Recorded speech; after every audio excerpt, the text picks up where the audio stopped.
Hello everyone. So On Point HQ began this thread or meme on the subject of recommending three history books that have helped you in your research when playing war games and pursuing wargaming projects.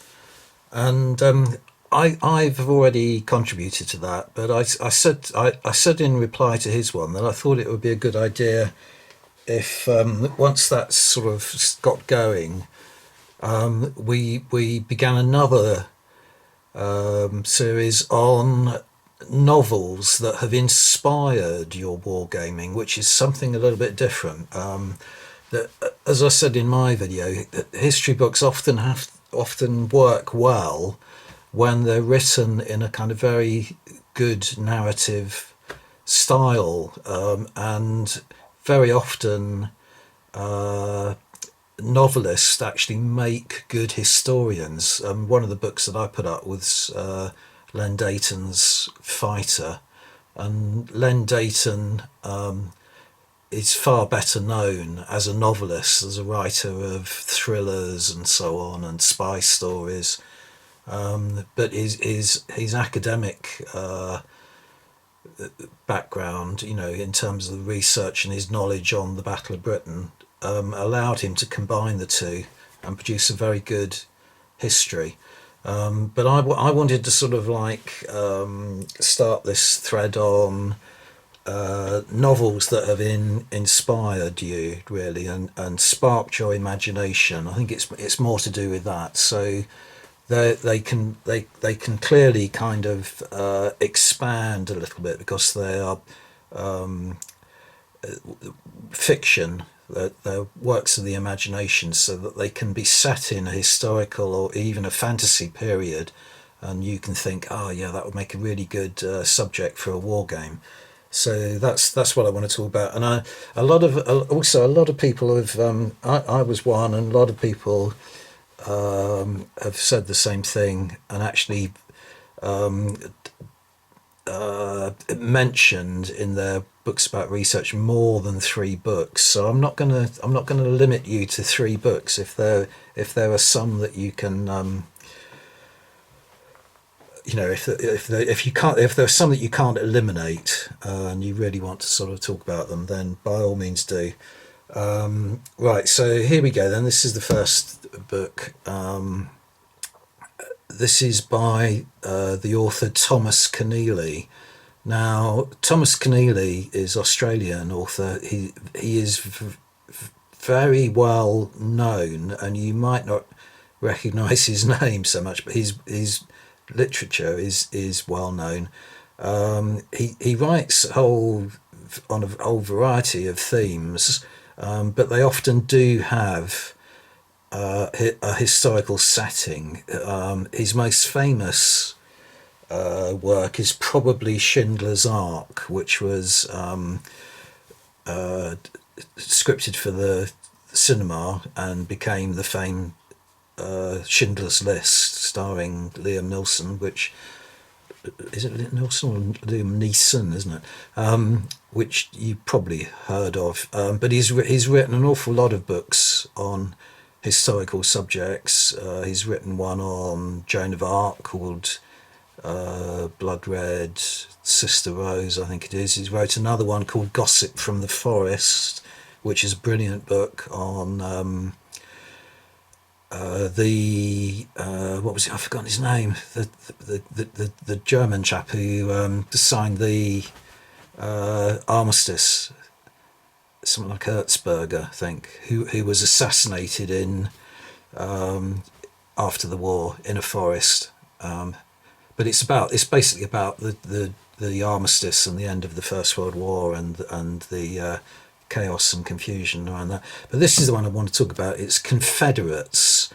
Now, this book, I read it in the early 80s, and I am not a kind of page turning kind of reader normally. I can normally pick a book up and then read a chapter, but I just could not put this book down. It is just wonderful, wonderful book. I've actually read it twice through um, at the same time. I just thought it was so good. But it's not. You don't see it widely on bookshelves now, and it's not Keneally's best known work by any means, and I just do not understand why. It's the story, basically, of a unit that's serving in Jackson's in the Stonewall Brigade, and it leads up to the Battle of Antietam and their role in that. There's lots in it. There are lots of sort of subplots and so on. But it's got two main focuses really. One is an anti-war kind of theme, not sort of an over-the-top one, but just describing the horrors of war and the nature of the fighting and the mishaps and the tragedies that occur and so on. But the other one is really that a lot of the subplots thread together in this matter of the fact that the Union Army were made aware of the Confederate Army's plans prior to the Battle of Antietam, because they found a set of the plans wrapped around a cigar and dropped underneath a tree in the corner of a field outside the town of Frederick. And one of the officers on the staff of the Union Army recognized the handwriting because he had served with this Confederate officer not served, but he had studied with him at West Point, and he knew the chap's handwriting, and so he knew that it wasn't a fake; they were the genuine plans. And this really kind of deals with how did those plans get there? What was going on? But there's lots of other stories in it as well. There's another one about the unit is a band of volunteers, and as their numbers are diminished, conscripts are brought in, and there's a lot of friction between the conscripts who are there unwillingly in some cases, and the veteran volunteers. And there's a link to that is the fact that one of the conscripts brings a message to one of the volunteers regarding his wife, and the chap is immediately suspicious about how this chap knows his wife and so on, and it just all gets very sort of heated in that respect. Lots of lovely little incidents and sort of stories matched into the times, like one chap who prior to the war came across a woman living alone in the woods who practiced witchcraft, and she foretells that a terrible war is coming, but that he will survive it. So he's once the war begins and he gets involved in it, he all his actions are based on this supreme confidence that nothing's going to harm him or kill him, because the witch's prediction of the war was accurate. So he assumes that he is going to survive the war. And I'll leave you to I won't give you any spoilers about what happens to him. Now the thing that most strikes me about this book is that it is absolutely perfect for a film story. It should have been made into a film. I just don't understand why no one's taking it up in that respect. But there is this element of a lot of books do get converted into films and do make very good films, and some of the ones I'm going to recommend to you are like that. I mean, this one here is another book on the subject of of the American Civil War. Many of you will probably have heard of this one. It was written towards the end of the 19th century. I'm not sure if Stephen Crane actually did serve in the American Civil War, but it's certainly more of a contemporary of the war. And he writes a book investigating the nature of courage, really, centered around a fictional character called Henry Fleming, and how he reacts to his first taste of battle, and the experience that he gains, and so on, and his actions are so kind of contradictory. So at one point he is very cowardly, but then his bravery comes out, and this was turned into a film. If you've not seen it, it's worth it. It's a black and white film, but it's got some fantastic battle sequences in it, and the main star of it was Audie Murphy, who had a particular interest in the whole subject of courage, and the nature of courage, and the nature of heroism, because Audie Murphy was a film star, but was also a highly decorated soldier during the Second World War.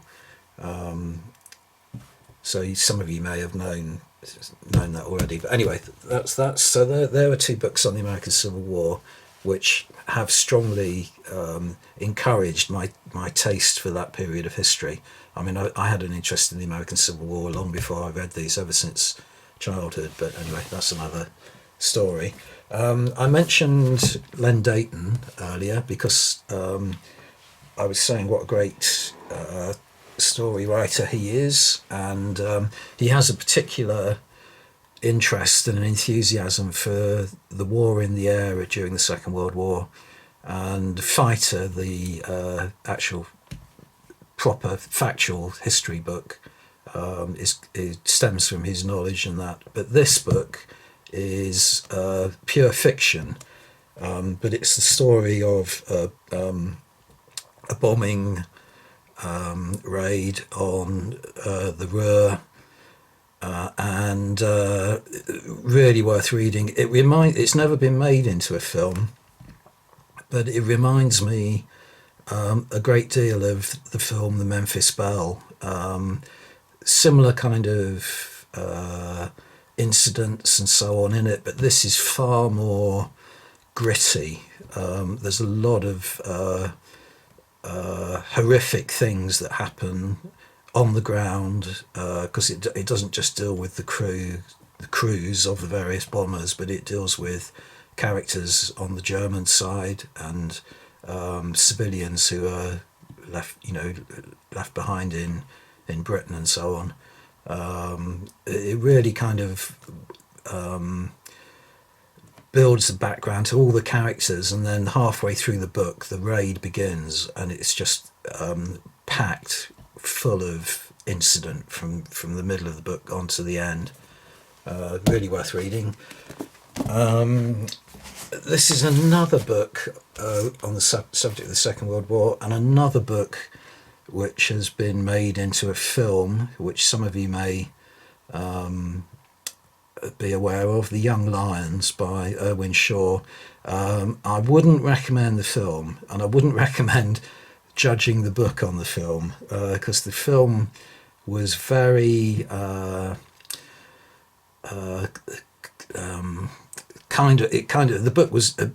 is a shadow. Sorry, the film is a shadow of the book. I would recommend the book. If I said I wouldn't recommend the book, I'd definitely recommend the book. I don't recommend watching the film. Starred Marlon Brando as the German character, Dean Martin, and I think Montgomery Clift is in it. It's a story of a whole generation, really, of men on different sides, and their how their paths cross, during the war, and obviously the German characters on the opposite side, but he is the kind of embittered, seasoned warrior, but not a pleasant character. He's played by Marlon Brando, but in the film, that nastiness just doesn't come across. It's just, Marlon Brando. Well, a lot of the unpleasantness isn't scripted into the movie, but yeah, this is really worth reading, and it's a good kind of way of possibly adding character to some of your wargaming figures if you play skirmish war games and so on. Might even give you an idea for a few scenarios. There are some interesting. I never forget. There's one scene in here where I think it's in Italy, and the Germans are retreating through Italy, and the German character is fighting a kind of rear guard action and trying to stem the American advance, and he sets up a machine gun position overlooking a road, but arranges for all the mines that the Germans were planting in the road to be moved into the ditches, so that rather than coming across the mines and removing them, the Americans get to this point on the road, and then he opens up with a machine gun, and they all dash into the ditches and cover on the side of the road, and the mines kind of explode, and it's a really effective ambush, which wouldn't have been the case had the Americans advanced more cautiously, knowing that there were mines actually in the road. Things like that can help you devise scenarios for your war games. And the final one, because novels, as I say, these are all, they're all fictional, so there's no reason to stop you going into sci-fi and fantasy for your war games, so no reason not to recommend sci-fi and fantasy books. And this one, I've always had hankering to actually wargame Dune. I won't go into the plot of this too much, because there has been a film about it, and there is another film about to be released. I mean, unfortunately, the release probably isn't going to happen in the cinema for a long time now because of the coronavirus, but it may well be released on the internet or something. I don't know. It's certainly a film that I want to see, and unfortunately, it's also a film that was being tailored for viewing in these 4D cinemas, one of which there is in Plymouth. So it's an ideal film for 4D as well. But anyway, I've actually got and have painted up some figures which are kind of referencing the various houses and factions in Dune, but they obviously, for kind of copyright reasons, they have to give them different names. So I think they've called the Harkonnens the Taurans and things. They're 20mm figures. I can't remember the name of the company. I think it was MJ Miniatures. They're not even particularly good figures in the main, although they have got some very interesting and quite nice sandworms and things like that. And as I say, I always wanted a war game. I haven't got as far as creating two armies, but an ideal set of rules to use, and what I was heading towards was using Tomorrow's War games rules, which is a sort of supplement, if you like, to Force on Force. It's the science fiction based version of Force on Force, which is a set of rules that I really like. Plus, they brought another addition to that out called something like By Dagger and Talon, which is the one that introduces alien creatures and so on. Dune doesn't have any really kind of alien. It doesn't have bugs and so on. It's got the sandworms in it, but the majority of, well, I think all the characters in it are humanoid, as it were.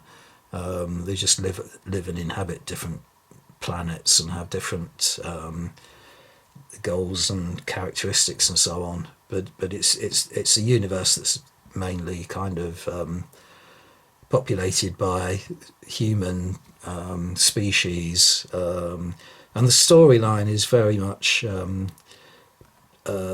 aping historical events that happened on Earth. So I always think that the Fremen are very kind of similar to the kind of early Islamic kind of tribes that rose up in the desert and so on. And yeah, that's about as much as I'll say about that. But anyway, they are, how many is that? 1, 2, 3, 4, 5 books rather than 3. But by all means, come up with as many ideas as you can. And I know Gary at Marksman Games, he cheated and put 4 books in his historical books, and I know he's got interest in Tolkien and so on. He's just said, so he might want to mention that. Anyway, thanks very much. Looking forward to hearing what you've got to recommend in the way of novels. Bye for now.